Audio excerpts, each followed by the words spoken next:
Est-ce qu'il y a des recherches récentes en soins intensifs qui semblent prometteuses? C'est une très bonne question et j'aurais pas la prétention d'être capable de savoir tout ce qui se passe dans tous les laboratoires en ce moment en soins intensifs. Mais s'il y a un domaine qui me semble particulièrement prometteur, c'est l'intégration de l'intelligence artificielle aux soins intensifs. Pour le moment, on n'est pas encore à un niveau extrêmement avancé. Il y a beaucoup d'articles sur le potentiel futur et les applications futures aux soins intensifs.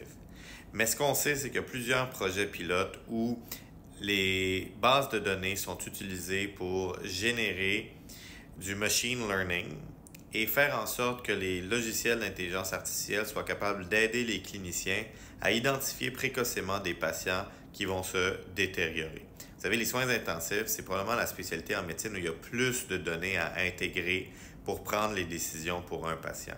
On a des laboratoires par dizaines, on a des valeurs physiologiques en monitoring continu, des signes vitaux, on a de l'imagerie, on a de la pathologie, on a de la biochimie, microbiologie. Toutes ces données-là, pour un cerveau humain, ça crée un overload cognitif. Et imaginez quand on a, comme une unité comme la mienne, 22 patients.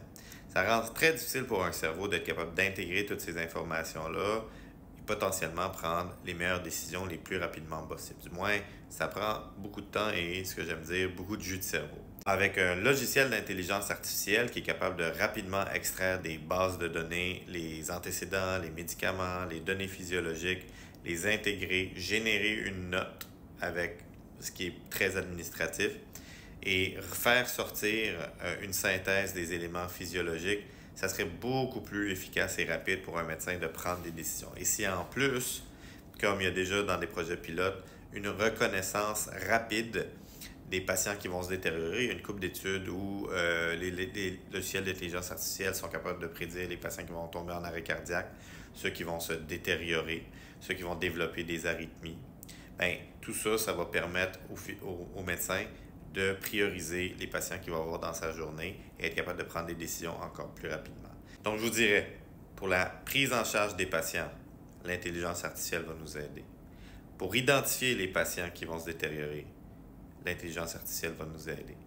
Pour les tâches cléricales, rédiger des notes, l'intelligence artificielle va nous aider. Et pour être capable de faire ressortir plein de données pertinentes d'un dossier médical électronique, l'intelligence artificielle va nous aider. Donc, s'il y a de la recherche qui s'en vient et qui semble être prometteuse, c'est probablement l'intégration de l'intelligence artificielle dans nos hôpitaux et en particulier aux soins intensifs. Le calendrier de l'Avent médical tire à sa fin. Merci de m'avoir accompagné tout ce temps-là, mais je ne ferme pas mon compte, là. Fait qu'il reste encore quelques vidéos, puis après, je vais en faire d'autres, là. Donc, pour plus de capsules médicales, abonnez-vous.